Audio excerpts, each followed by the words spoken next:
اللهم صل على سيدنا محمد يا رب صل وسلم دائما ابدا على حبيبي.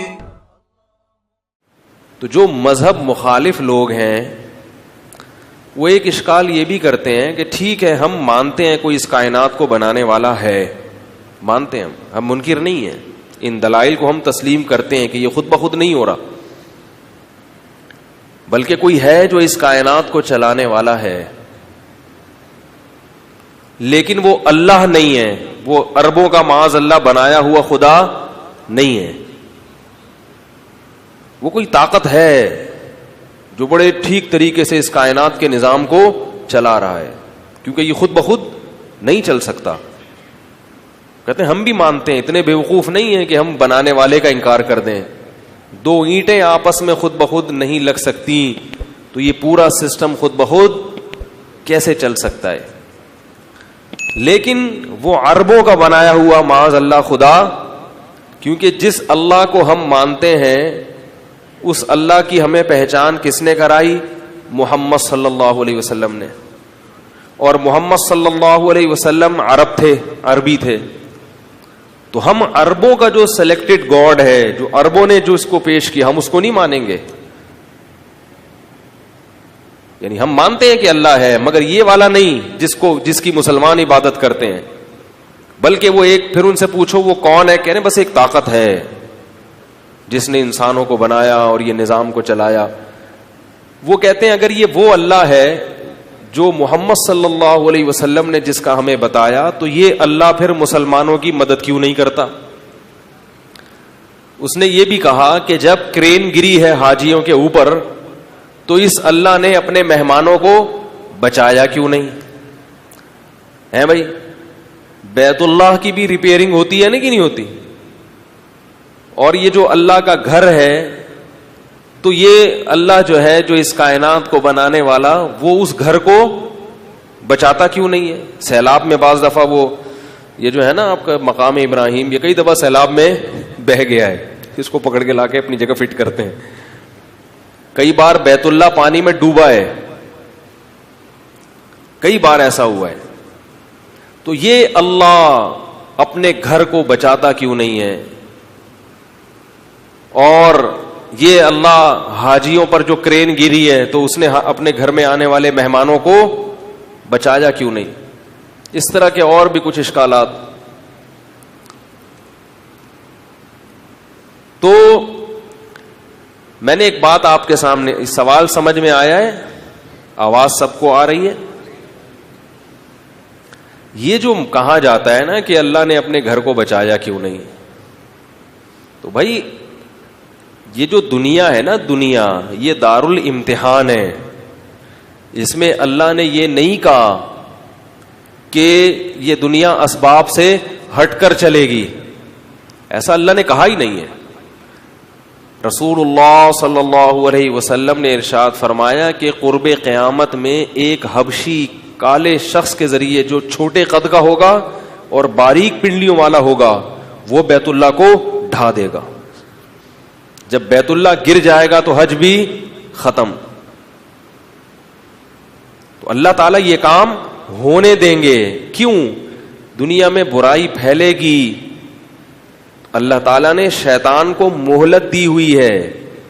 اگر اللہ اپنے گھر کی حفاظت نہیں کرتا اس لیے کہ وہ کر نہیں سکتا، پھر یہ اشکال ہوتا کہ محمد صلی اللہ علیہ وسلم نے جس خدا کا تصور پیش کیا وہ خدا تو معاذ اللہ کیا ہے؟ عاجز ہے. لیکن اگر وہ کسی حکمت کے پیش نظر ہونے دے رہا ہے، اب دیکھو حاجیوں کا ہی مسئلہ ہے کہ اگر حاجیوں پر کرین گر کے حاجی ہلاک نہ ہو، اس کا مطلب یہ ہوا کہ جو بھی حج کرنے جائے گا وہ اپنے بچاؤ کے اسباب اور تدبیریں اختیار کرنا چھوڑ دے، کیونکہ جو بھی وہاں جائے گا وہ مرے گا نہیں. تو اس سارے غیر مسلمان ہو کے حج کرنے نہ چلے جاتے کہ یار جب بھی وہاں جاؤ تو وہاں تو موت کیا ہے؟ یہ تو اللہ کا جو بنایا ہوا نظام ہے، اس کی جو حکمتیں ہیں وہ ساری حکمتیں کیا ہو جاتی؟ معطل ہو جاتی بالکل. سب وہاں جاتے اور اتنے دن تک گارنٹی ہوتی کہ یہ مرے گا نہیں, کیونکہ یہ کس کے گھر میں آیا ہوا ہے؟ اللہ کے گھر میں. آپ کہہ سکتے ہیں کہ بھائی وہ کرین گرنے سے ماں نہ مرتا, ویسے بیمار ہو کے مر جاتا. تو بیمار ہو کے مرنے کا مطلب بھی ہے کہ باہر جراثیم نے حملہ کر دیا. جو اللہ کرین کو گرنے سے بچا سکتا ہے وہ جراثیموں کو حملہ کرنے سے نہیں بچا سکتا ہے. تو پھر غیر مسلم یہ اشکال کرتے, یہ اللہ اپنے گھر میں آنے والے مہمانوں کو جراثیم سے بچا نہیں سکتا کیا؟ تو اللہ نے کہا ہے میں بچا سکتا ہوں مگر بچاؤں گا نہیں. تبھی بیت اللہ میں جب جاتے ہیں رش ہوتا ہے تو وہاں زیادہ ویکسینیشن کی ضرورت ہوتی ہے, کیونکہ مختلف ملکوں سے لوگ آئے ہوئے ہیں, کوئی بھی اپنے ساتھ کوئی بھی بیماری لا سکتا ہے. بھائی میری آواز گونج تو نہیں رہی ہے؟ تو دنیا دار الاسباب ہے, یہاں کام چلے گا کس سے؟ اسباب سے. یہاں بیت اللہ کی حفاظت ہے, اللہ کا گھر, حفاظت کس نے کرنی ہے؟ اللہ کے بندوں نے, مسلمانوں نے حفاظت کرنی ہے اس کی. اور جب اللہ چاہتا ہے اسباب سے ہٹ کر حفاظت کر کے دکھاتا بھی ہے, تاکہ یہ بتانے کے لیے کہ میں کر سکتا ہوں جو چاہوں, باقی کب میں کروں گا کب نہیں کروں گا یہ میری مرضی ہے, اس میں تمہارا مشورہ نہیں چلے گا. جیسے اللہ تعالیٰ نے ابرہا کے لشکر کو بچایا اور ابابیل چھوٹے چھوٹے پرندے بھیجے جنہوں نے ابرہا کے لشکر کو تباہ و برباد کر دیا. یہ بھی تو اللہ نے اپنی قدرت دکھائی کہ میں چاہوں تو بچا سکتا ہوں, اب میری مرضی بچاؤں یا نہیں بچاؤں. ابرہا کا جو لشکر تھا اس پر کسی کو اشکال ہوگا کہ وہ بھی تو مسلمانوں کا دعویٰ ہے نا. بھائی مسلمان یہ کہتے ہیں, مجھے اپنی آواز میرے کان میں سمجھ میں نہیں آ رہی, گونج رہی ہے, آپ کو بھی گونج رہی ہے, تو میری کچھ سمجھ میں کیوں نہیں آ رہی میں کیا کہہ رہا ہوں؟ تیز ہے؟ اچھا بہرحال گونج رہی ہے آواز. خیر اب اس کو چھیڑے نہیں ورنہ بالکل ہی کہیں غائب نہ ہو جائے. تو ایک اشکال ہوگا کہ ہم جو کہتے ہیں کہ اللہ تعالیٰ نے بیت اللہ کو بچایا تیل کے ذریعے, چھوٹے چھوٹے پرندے کنکریاں لے کے آئے اور ہاتھی کے اوپر وہ کنکریاں پھینکی ہیں, وہ ہاتھی کیا بن جاتے تھے؟ بھس ہو جاتے تھے. تو یہ بھی تو مسلمان کہتے ہیں, ممکن ہے یہ مسلمانوں نے خود واقعہ گڑھ لیا ہو. کیا خیال ہے بھائی؟ ابے بھائی آپ لوگ کی غیر مسلم کی سمجھ میں کیا آئے گا ہے بھائی؟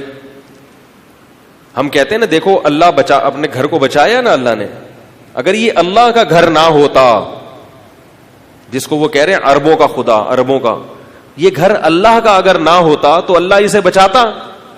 وہ کہتے ہیں جو ایسے ہزاروں ہیں لشکر آئے ہیں توڑ موڑ کے چلے گئے, لیکن اللہ نے ابابیل کے ذریعے اپنے گھر کو بچایا. یہ سچا واقعہ ہے. اگر یہ واقعہ غلط ہوتا تو جس وقت محمد صلی اللہ علیہ وسلم نے یہ واقعہ سنایا عرب سارے اس واقعے کا انکار کر دیتے.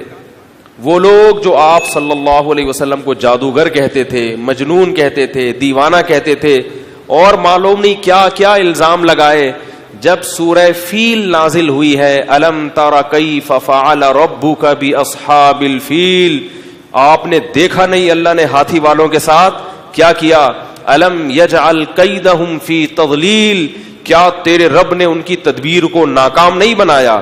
جبکہ یہ واقعہ اس وقت ہوا تھا جب محمد صلی اللہ علیہ وسلم پیدا نہیں ہوئے تھے. ترمیہم بحجارۃ من سجیل, کنکریاں تھیں جو وہ پرندے پھینکتے تھے, فجعلہم کعصف مأکول, ان کنکریوں نے کھائے ہوئے بھوسے کی طرح بنا دیا ابرہا کو اور اس کے لشکر کو. جب محمد صلی اللہ علیہ وسلم نے عربوں کو یہ سورت سنائی, تو اگر یہ واقعہ غلط ہوتا تو عرب کہتے کہ آپ کیا کر رہے ہیں, معاذ اللہ جھوٹ بول رہے ہیں, کیونکہ یہ نبی سے پہلے واقعہ ہوا ہے.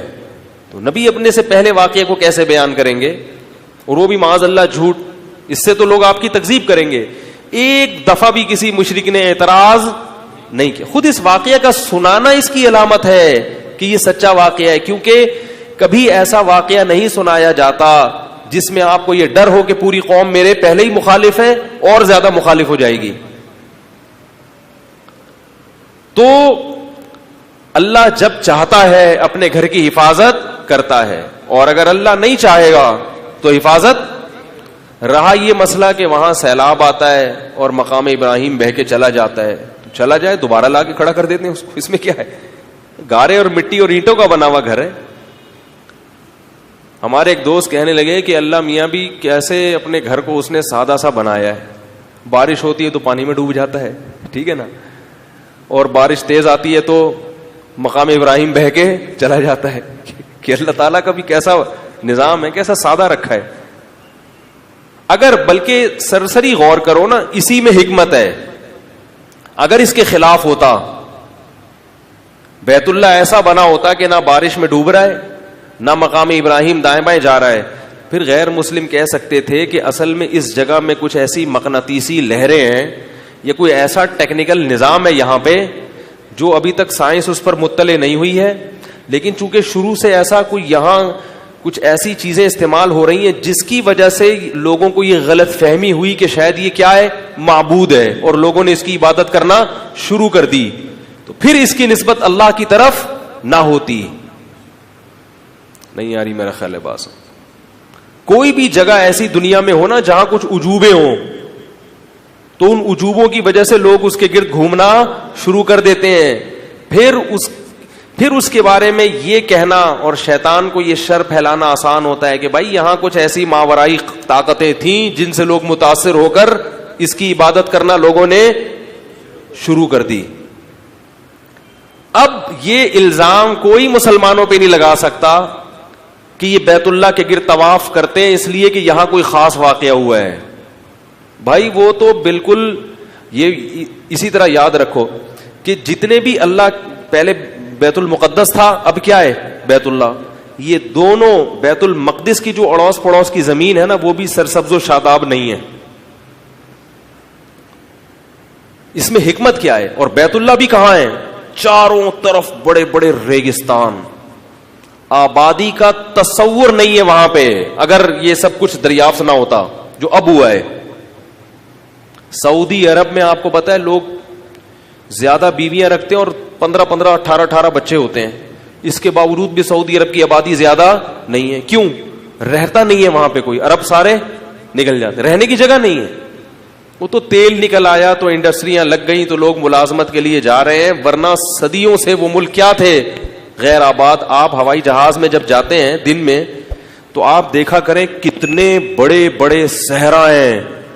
میں یہ کہتا ہوں کہ اگر کسی شخص نے کسی جگہ کو عبادت خانہ بنانا تھا اللہ کے حکم کے بغیر تو وہ کبھی بھی ایسی جگہ کا سلیکشن، ارے یار بول لو نا بھائی کیا ہو گیا؟ نہیں، شکر ہے آواز آئی. کوئی بیٹھ کے گڑے گا نا، جیسے اس مقام کو میں نے بنانا ہے کوئی ایسی جگہ جہاں لوگ آئیں تاکہ ہماری معاشرے میں کیا ہو، عزت ہو کہ ہم اس جگہ کے رکھوالے ہیں، تو وہ ایسی جگہ کا سلیکشن، وہ ایسا پوائنٹ متعین کرے گا جہاں لوگوں کے لیے آنا آسان ہو، خوبصورت زمین ہو، بڑے بڑے باغات ہوں، آبشاریں بہتی ہوں، چشمے بہتے ہوں، اور کوئی انٹرٹینمنٹ کی کوئی وہاں جگہ ہو. اور خاص طور پر اگر وہاں کوئی جن چڑیل بھوت بھی ہو، جو کچھ جیسے بعض دفعہ ایسے ہوتے ہیں نا مقناطیسی پہاڑ ہوتے ہیں، وہ آپ کو اپنی طرف جو بھی لوہے کی چیز ہے اپنی طرف کھینچ رہے ہوتے ہیں. تو پہلے زمانے میں لوگوں میں اتنی عقل نہیں تھی، کوئی بھی ایسا پہاڑ ہوتا کوئی اس کی طرف کھینچ کے چلا جاتا تو لوگ کیا کہتے ہیں یہاں پر کیا ہے، کوئی دیوتا چھپا ہوا ہے، یہ کہہ سکتے تھے نا لوگ. تو ایسی جگہ کو بنا لیتے عبادت گاہ، زیادہ دنیا جاتی وہاں پہ. لیکن مسلمانوں کا جو بیت اللہ ہے وہ کہاں بنا؟ ایسی زمین پہ. یہ تو پھر بیت اللہ کی وجہ سے تو آباد ہو بھی گئی، ورنہ ابراہیم علیہ السلام جب اتنا لمبا سفر کر کے وہاں پہنچے ہیں تو عقل کہتی ہے خدا کی قسم یہ کسی انسان کی سلیکشن نہیں ہو سکتی. یہاں کچھ بھی نہیں ہے، پانی تک نہیں ہے. ایک چشمہ زمزم کا وہ کیا آباد کرے گا بھائی دنیا کو؟ ایک چشمہ ہے وہ بھی. وہاں پر بیت اللہ کی بنیاد رکھی جا رہی ہے، اور وہ بھی سونے چاندی کی نہیں بلکہ سادہ پتھروں کی. اس میں بھی اٹریکشن کی کوئی چیز، یہ تو سونے کا دروازہ سعودی حکومت نے لگایا ہے، اس سے پہلے سونے کا دروازہ بھی نہیں تھا. سادہ بالکل چاروں طرف سے مٹی گارے کی. اگر انسان بناتا وہ قوم سے چندہ کرتا. جیسے میں نے برما میں بدھسٹ کا عبادت خانہ دیکھا ہے. بدھسٹ کا جو بڑا مرکز ہے نا وہ برما ہے, اور چائنا میں بھی بہت ہیں بدھسٹ.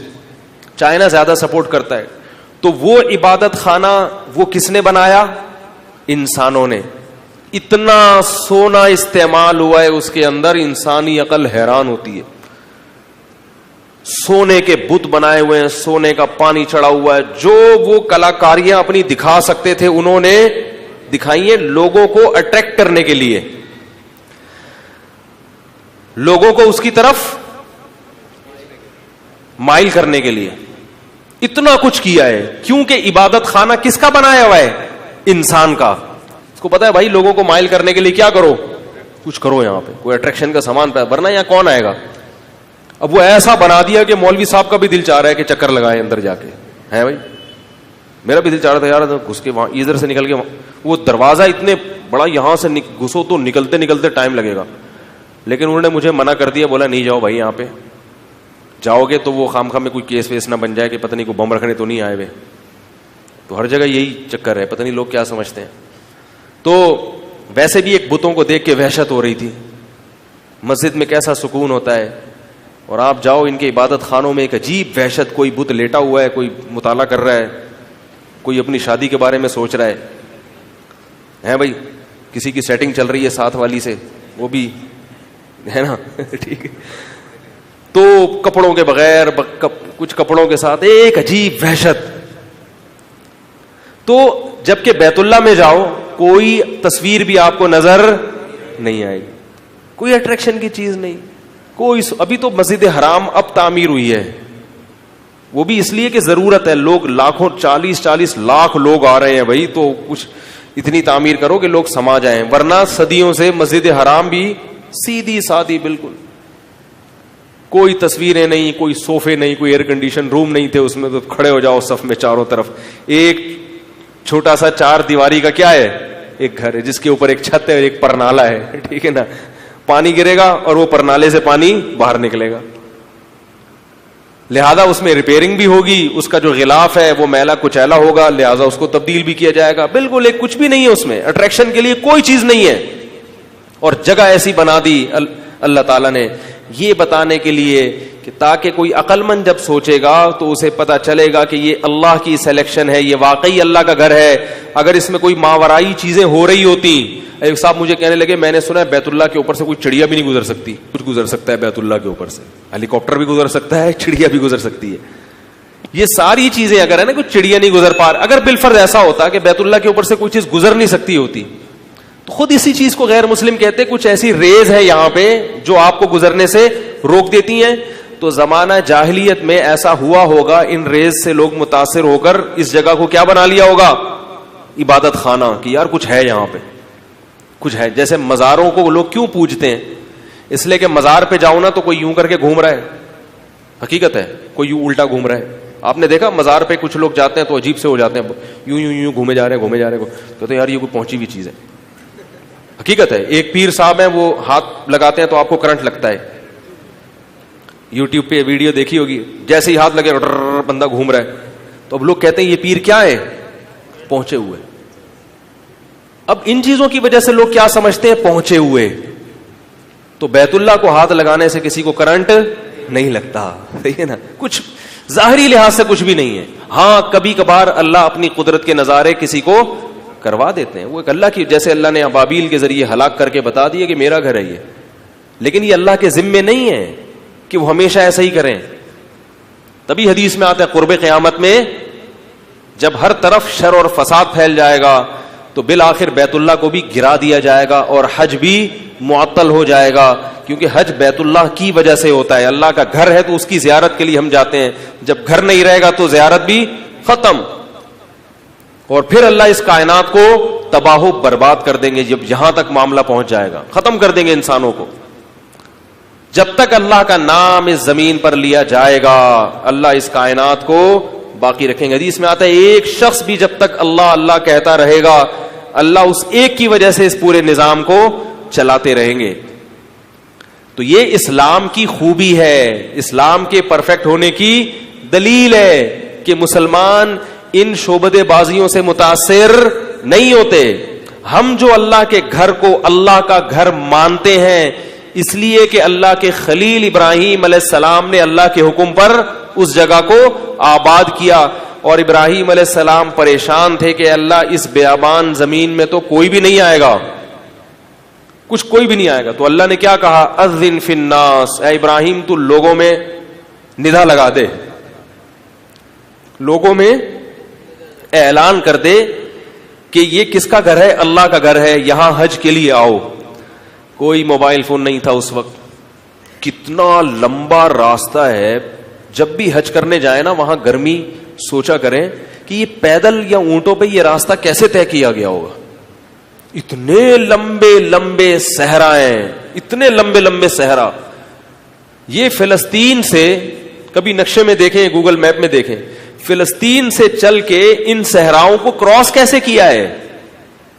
بھائی سمندر میں سفر کرنا خدا کی قسم آسان ہے, صحرا میں سفر کرنا بڑا مشکل ہے تو سمندر کا سفر بھی مشکل, لیکن صحرا میں اس سے زیادہ مشکل ہے.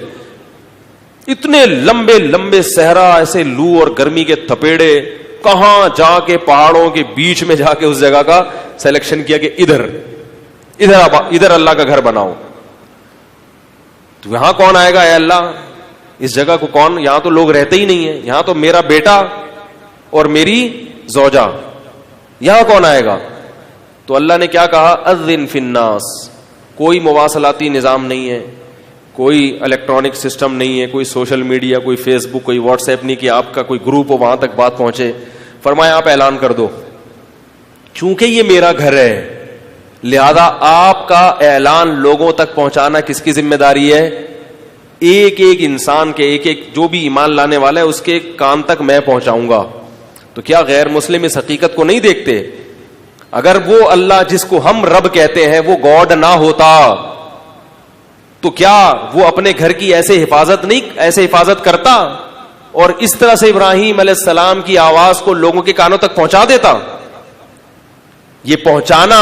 اور پھر ابراہیم علیہ السلام نے دعا مانگی کہ اے اللہ ایسا بنا دے اس جگہ کو کہ لوگوں کے دل اس کی طرف کھینچے چلے آئیں. یتخطف الناس من حولہم, لوگ اچک کے آئیں یہاں پر.